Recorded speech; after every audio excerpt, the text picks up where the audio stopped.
Olá, pessoal! Nós chegamos na unidade de aprendizagem 6, etapa visão, que trata do tema do cuidado ambiental.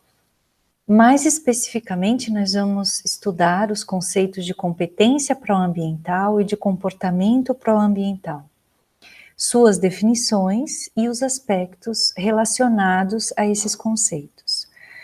Bom, o cuidado ambiental, ele tem sempre e cada vez mais recebido atenção, já desde várias décadas, na verdade, e ele em si, enquanto tema de estudo, né, representa um marco importante na própria trajetória da psicologia ambiental enquanto campo disciplinar.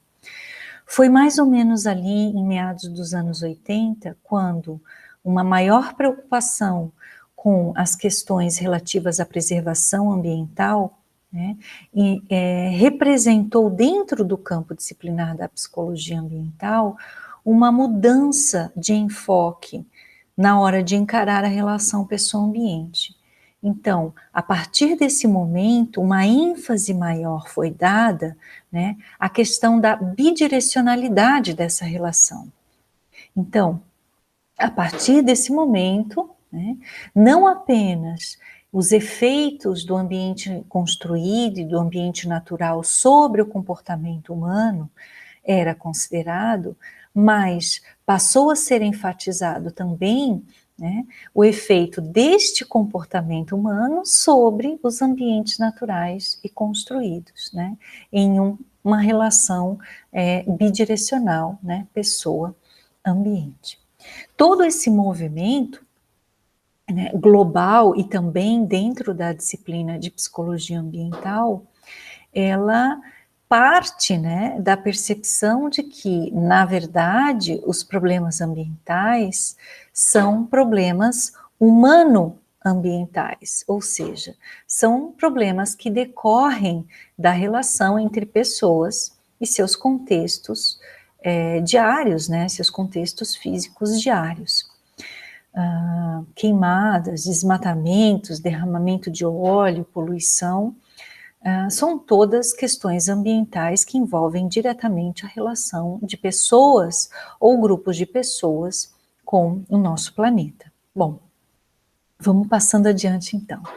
Eu preparei esse esquema porque eu acredito que ele possa ser ilustrativo desses dois conceitos, mas principalmente dos aspectos relacionados a esses conceitos. Então vocês podem ver aqui nesse slide, né, os dois grandes temas dessa nossa unidade, que é a competência proambiental e o comportamento proambiental. E aqui embaixo, alguns conceitos relacionados que nós vamos ver daqui a pouquinho. A minha proposta é que a gente comece do fim, né? Então a gente vem aqui de trás para frente para entender esses aspectos. Comportamento proambiental. Como vocês já podem supor, né, o comportamento proambiental envolve todas aquelas ações práticas em direção ao ambiente com o propósito de protegê-lo. Então aí a gente está falando de comportamentos executados, né, com a intenção, com a motivação de preservar e conservar o meio ambiente. Então, por exemplo, separação de lixo, né, utilização de meios de transporte não poluentes, por exemplo, seriam algumas formas, né, alguns exemplos de comportamentos proambientais. Atenção, por exemplo, à emissão de gases nas indústrias, ao despejo do esgoto industrial ou mesmo doméstico, enfim. Todas essas práticas, né, estariam aí incorporadas nesse conceito de comportamento proambiental. Bem, e o comportamento proambiental, ele é um tema de atenção, né, da psicologia, e mais especificamente da psicologia ambiental, porque fica sempre aquela incógnita, né? como que a gente pode entender, né, os motivos pelos quais alguém pode assumir um comportamento pró-ambiental ou um comportamento anti-ambiental? Então, que aspectos estão ali envolvidos, né? Como é que a gente pode incentivar mais comportamentos pró-ambientais e como que a gente pode reduzir aqueles anti-ambientais? Bom, é possível dizer, né, que existe um consenso entre os estudiosos da área no que diz respeito aos preditores, né, desse comportamento pró-ambiental. Então, esses pesquisadores afirmam que para a gente assumir um comportamento pró-ambiental, a gente precisa desse outro aspecto aqui, que nesse esquema vem colocado como um preditivo, né, como um pré-requisito do comportamento pró-ambiental, que é justamente a competência pró-ambiental.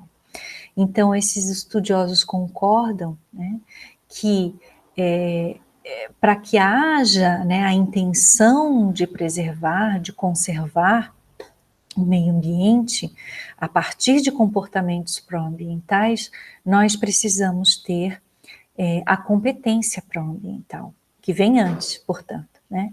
A competência pró-ambiental, ela é definida como a capacidade de responder efetivamente às exigências de preservação. Então, ela tem a ver com ser capaz de. Então, antes, né, de eu me comportar de uma determinada forma, né, em direção ao meio ambiente, eu preciso ser capaz de fato, proteger, né, esse meio ambiente. Bom, e o que implica ser capaz? Né? O que implica essa capacidade de responder efetivamente às exigências de preservação?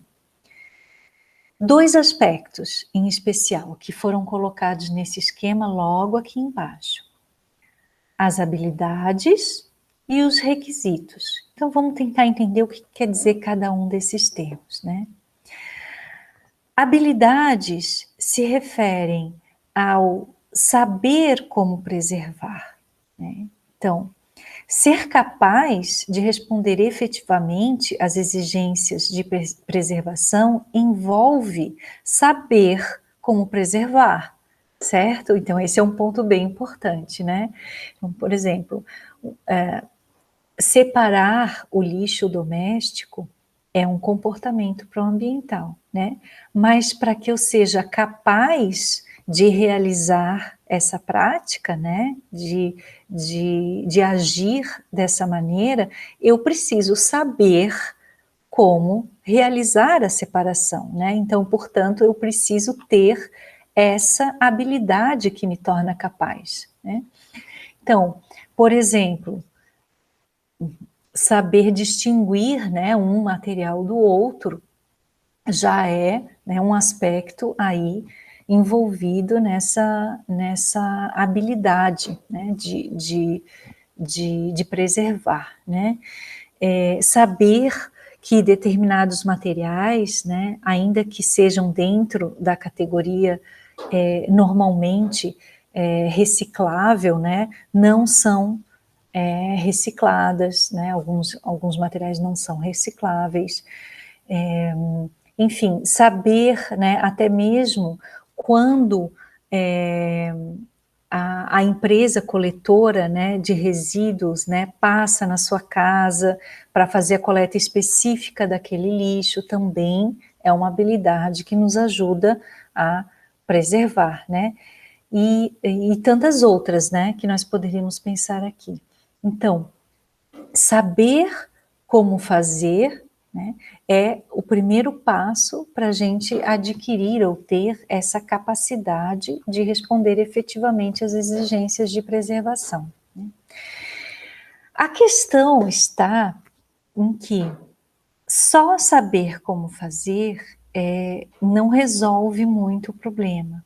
Se eu não tiver o segundo aspecto aqui colocado, que são os requisitos, ou seja, são as motivações que me impulsionam para a ação, certo? Então, eu posso saber muito bem como diferenciar um material do outro, né? Como ensacar, né? Como preparar esse lixo, né? Eu sei que eu tenho que lavar esses materiais, eu sei que eu tenho que secar, eu sei que eu tenho que depositar esse material limpo e seco, né? Então, eu sei de todos esses aspectos. Mas se eu não tiver a motivação para realizar essa ação, eu dificilmente vou conseguir me comportar de maneira pró-ambiental. Então, esses requisitos envolvem justamente essas motivações, né? Então, motivações que me impulsionam para a ação. Dentre essas motivações, dentre esses requisitos, nós ainda poderíamos pensar que existem aqueles relacionados a demandas situacionais, né, do momento, e aqueles relacionados a demandas pessoais, né, ou sociais. Vamos dar uma olhada aqui nessas demandas situacionais. Demandas situacionais são eventos que acontecem, né, esporadicamente, enfim, né, em determinados momentos, e que podem servir como um requisito ou como uma motivação para a preservação. Eu pensei aqui em alguns exemplos, por exemplo, os apagões, né? Apagões são eventos relativamente esporádicos, né?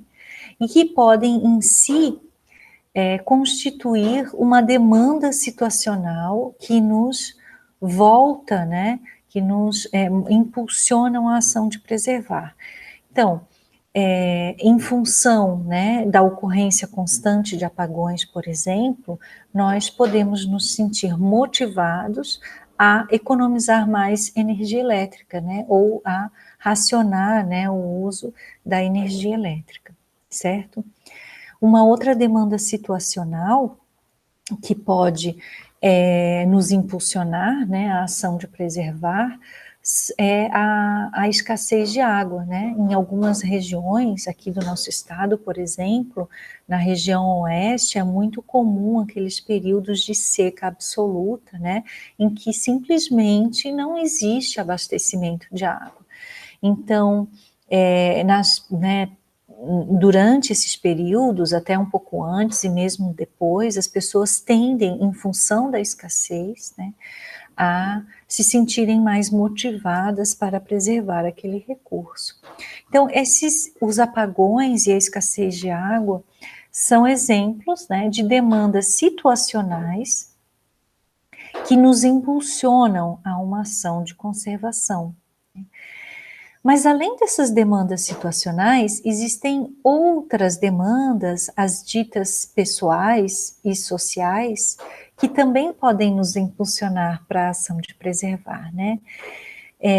Elas envolvem todas aquelas crenças, valores, metas e normas, né, que nos impulsionam ao comportamento pró-ambiental. Então, vamos pensar em alguns exemplos, né? Pessoalmente e também na nossa família e também na nossa comunidade, né, sempre existem aquelas crenças e valores de que é importante preservar o meio ambiente, que nós devemos economizar água, né, tomar banhos curtos, né, quem nunca ouviu falar sobre isso, né, não deixar a torneira aberta enquanto escova os dentes. Então, existem todos aqueles hábitos, né, que vão sendo incorporados, né, por influência da família, da comunidade, da imprensa, da mídia até mesmo, né, e que vão constituindo esse conjunto de valores, né, esse conjunto de crenças, e, portanto, essas demandas, né, que nos impulsionam a ação de preservar, né. Nós temos também as metas e as normas, né, que nos impulsionam a ação de preservar, né? Mesmo em casa, né, podem existir essas regras, né? Não, aqui em casa ninguém toma banho de mais de 15 minutos, né? Ou mesmo nos condomínios, né? Muito comum a gente encontrar normas nessa direção. Ah, aqui nós não podemos lavar o carro com mangueira, né? Nós não podemos lavar calçadas, nesse nosso condomínio existem regras assim. Então, vejam, as normas, né, e as metas que em família, né, em condomínios ou em comunidades se estabelecem, também são demandas, né, e portanto requisitos que nos impulsionam à ação, certo? Bom, e eu coloquei aqui embaixo um outro elemento que também é muito importante nesse contexto, que são os vínculos, né? Os nossos vínculos afetivos com os lugares. Eles também se constituem, né, como uma demanda pessoal ou social, eventualmente, a impulsionar nossa ação de preservação, né? Então, o que a gente observa é que a existência desses vínculos de afeto, né, nos motivam à preservação, porque existe, né, uma tendência de cuidarmos daquilo que nos faz bem. Então, assim, vamos cuidar de algo que, de certa maneira, satisfaz as nossas necessidades, né? E que, portanto, precisa ser preservado, precisa ser conservado. Então, todos esses fatores representam tanto os situacionais, né, como os pessoais e sociais, constituem requisitos, né, ou motivações para a ação que, junto com as habilidades, vai nos fazer possuir a tal competência ambiental que é o preditor do comportamento pró-ambiental. Então, a gente fica pensando, né? Aqueles profissionais que trabalham com educação ambiental, né? Enfim, como que a gente pode chegar lá, né? No comportamento pró-ambiental? Basta a gente olhar para todos esses fatores, né, que de alguma forma ou outra estão relacionados com esse comportamento pró-ambiental. Então, se nós atuarmos, né, na promoção do conhecimento de habilidades para a conservação, nós vamos estar, de alguma forma, contribuindo para o comportamento pró-ambiental, né? Então, se nós divulgamos, né, modos corretos de se realizar certas práticas, né, nós estamos promovendo essas habilidades. Se nós, por outro lado, né, promovemos, né, ou favorecemos o estabelecimento de certas crenças, né, de certos valores, ou participamos da criação de metas e de normas, também estaremos, de certa maneira, criando demandas, né, que impulsionam a ação de preservar.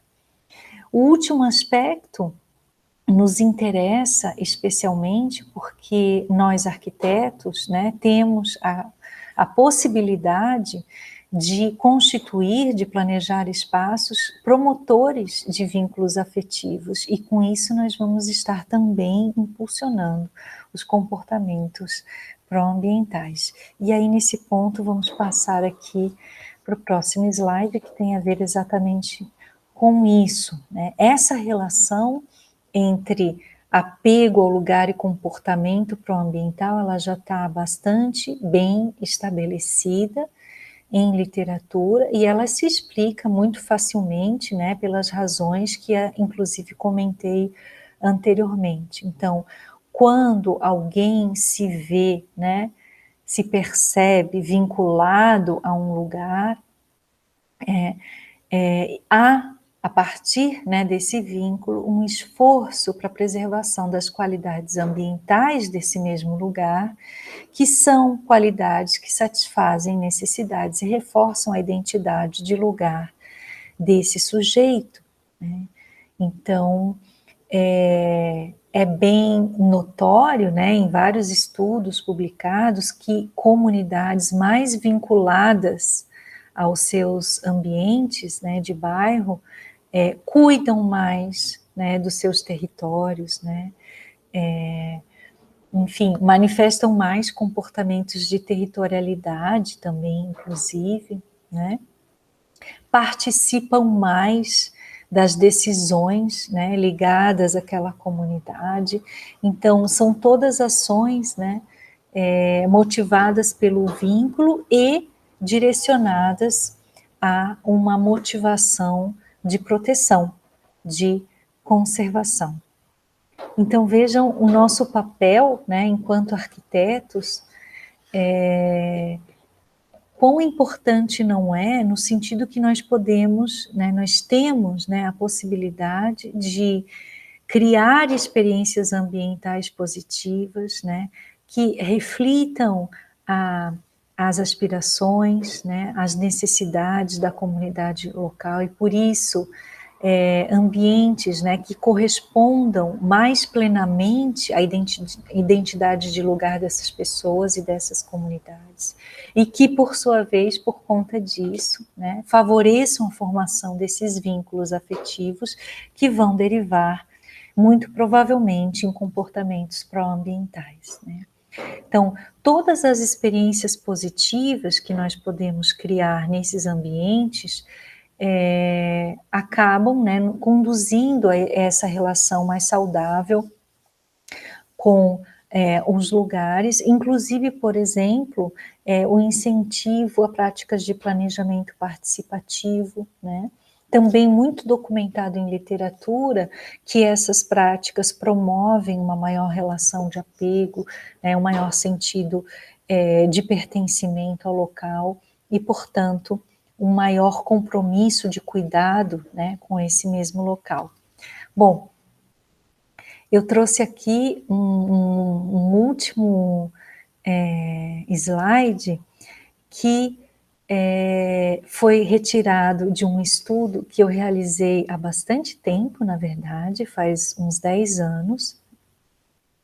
Foi um estudo que eu fiz em uma escola pública, aqui de Florianópolis, que tinha como tema o vandalismo escolar. Então, a gente podia entender aí o vandalismo escolar como uma prática de não cuidado, né, com o ambiente construído. Então, aqui, quando a gente está falando em cuidado ambiental, a gente está falando de cuidado com diferentes tipos de ambiente, naturais, construídos e também diferentes escalas, né, no edifício, um cuidado mais direcionado ao bairro ou mesmo uma escala mais ampla da cidade. Mas voltando a falar desse estudo, então esse estudo foi realizado numa escola pública, como eu havia comentado, tinha como foco entender o comportamento de vandalismo nessa escola e também de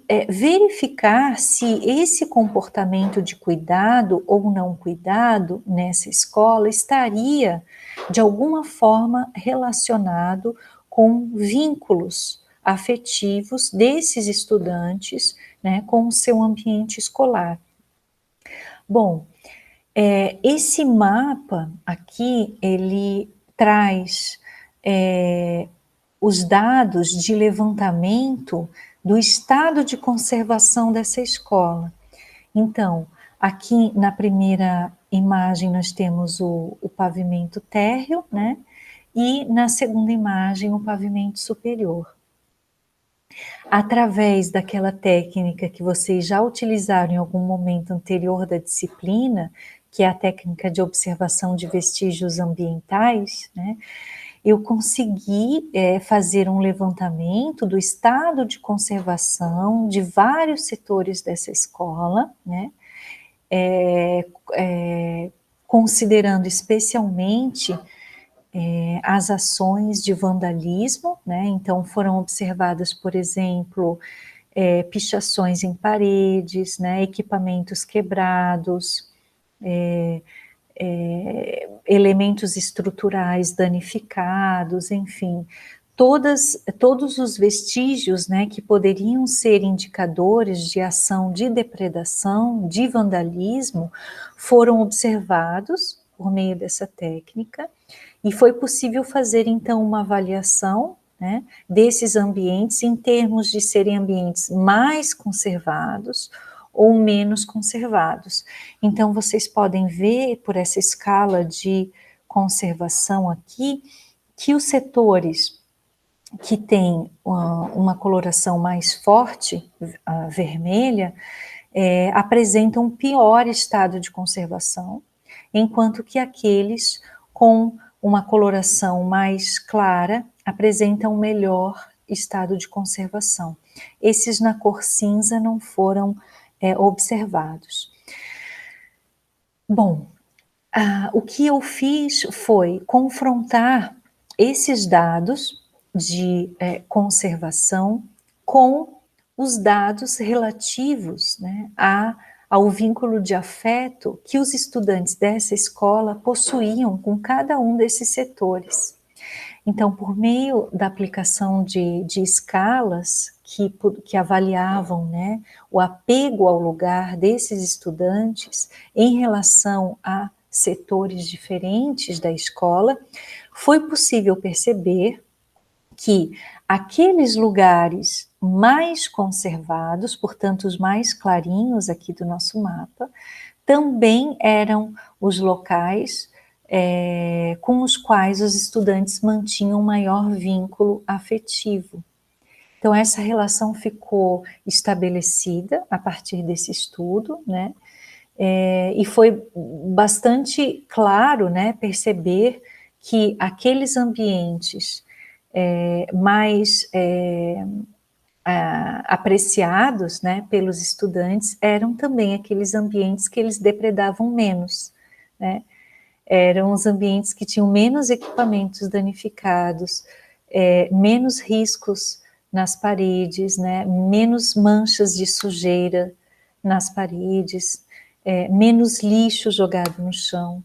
Então, vejam que essa relação ela pode ser estabelecida nesse estudo, né, corroborando aí o que, na verdade, vários outros estudos dizem também.